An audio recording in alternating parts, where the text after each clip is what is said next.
Good morning, my good people. Today is on the 14th of July 2026. As I promised you earlier, each and every day in the morning, the first thing you get is the bold headlines in our local dailies, that is in our local newspaper.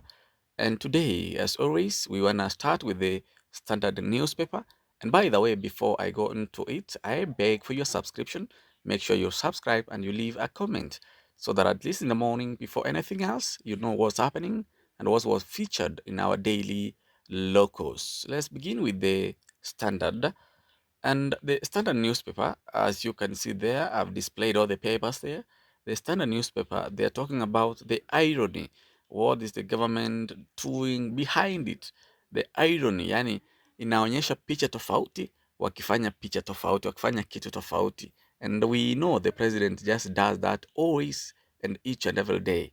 So they are talking about the irony and the big and bold pictures in this Standard newspaper.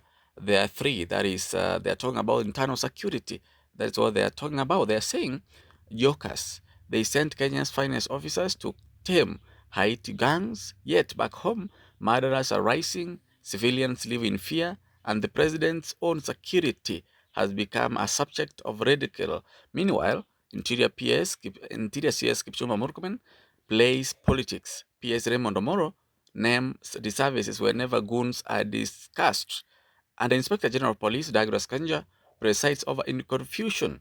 There is no longer a ministry Kenya can trust to keep them safe. Instead, it has become a symbol of incompetency and national embarrassment, where political ambitions is better than the lives and the property of Kenyans. That is the irony in the Standard newspaper. And if you just check on this paper, the faces that are there is Douglas Kanja, the IG of police, and then you can see PS Omollo, that is Raymond, whose name has been discussed. Whenever Gunism is being mentioned, Raymond Omoro's name must be mentioned there because he is connected to those goons. And then you can see the incompetent CS, that is Kipchumba Murkomen, who seems to be playing games with the former Deputy President Rigathi Gachagua and forgetting his mandate and job as the CS of the Interior, the most important docket in running the government. So they are saying they are doing different things from what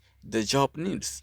They are doing politics. Wazir is doing politics, and you can see Raymond Omoro is now baying the goons, and Douglas Kanja, it seems like he has no power over the police.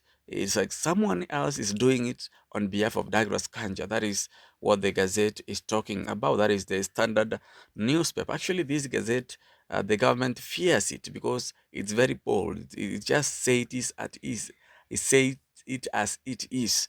It doesn't fear or care what the government could do to them. We go to the Daily Nation Gazette, and they're talking about the poll tracks. And I actually, as me, as CSAP, we don't believe, personally, I don't believe all those polls. I'm very much sure these polls are sponsored by the government so that the government can know who can lure opposition to maybe waweke yule flag bearer ambaye rais anahitaji. What I know 100%, see these opinion polls are sponsored. So yesterday there were opinion polls by Infotrax, and they put Ruto leading. I wondered, well, how can just Ruto lead?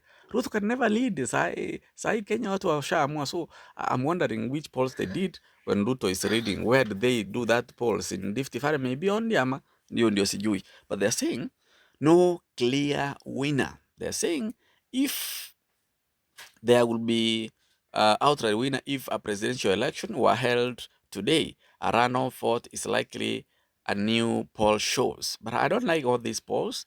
I'm not into this trap, and I guess opposition is not too. They're saying none of the potential presidential candidates, including President Ruto, will garner more than half of all the votes. They are saying a jointed opposition could tray Ruto, but united forces poses a serious challenge to his 2027 re-election. No opposition leader has a commanding lead over colleagues, but Kalonzo is favorite as he is joint ticket with Sifuna. So they are saying Kalonzo Sifuna's ticket is better than Matiang'i Sifuna's ticket. All these polls are sponsored so that opposition can be lured into that trap so that they can run again, so that Kalonzo can run against Ruto, which is a fail.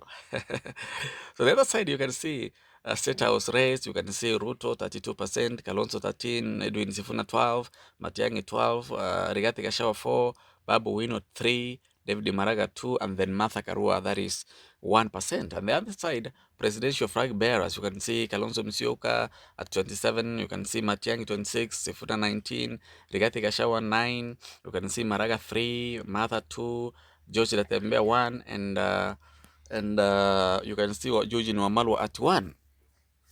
On the other side of the gazette, the upper side, they are talking about university to pay students for missing marks, an issue that has been going on for a while. You can see the other side, they are talking about Ol Kalau seat campaign ends as court suspends MPs 1.5 million fine. Remember, Kipipiri, a member of parliament, here was fined 1.5 million, but the court overturned it yesterday. It said it waits until the case is heard. So that is the Daily Nation Gazette. And on the other side, the last gazette I'm going to check is Taifa Leo. And as you all know, Taifa Leo inasema Sifuna amfunika Matiang'i, utafiti unasema. Mimi nimemwambia I don't believe in this polls. Completely I don't believe in this polls.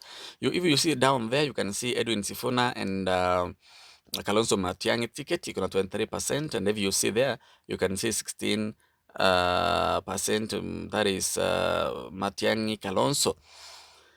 I don't believe in this, I've told you earlier. And you can see that is Infotrack. And this Infotrack thing, I don't believe it because I feel the president sponsors it. On the other side, you can see kazi sasa kwa wapiga kura Olkalau, wanasema kampeni zilikamilika jana, and wanamzungumzia mbunge wa Nyaribari Sahil Jianda kuhusu vile ambavyo alizungumza Keumbu. And then you can see UDA yazidia ODM kwa maarufu. By the way, ODM itazima. Huko juu wanasema bei ya mafuta yaanza kupaa kwa vita Iran. Anasema kwamba tena bei imeanza kubaa. Upande mwingine ni France versus Spain, mtu ataumia leo. Kumbuka kwamba leo mechi ya kwanza ya kufungua semi-final ni France na Spain. Mechi itachezwa mida ya saa 4 usiku.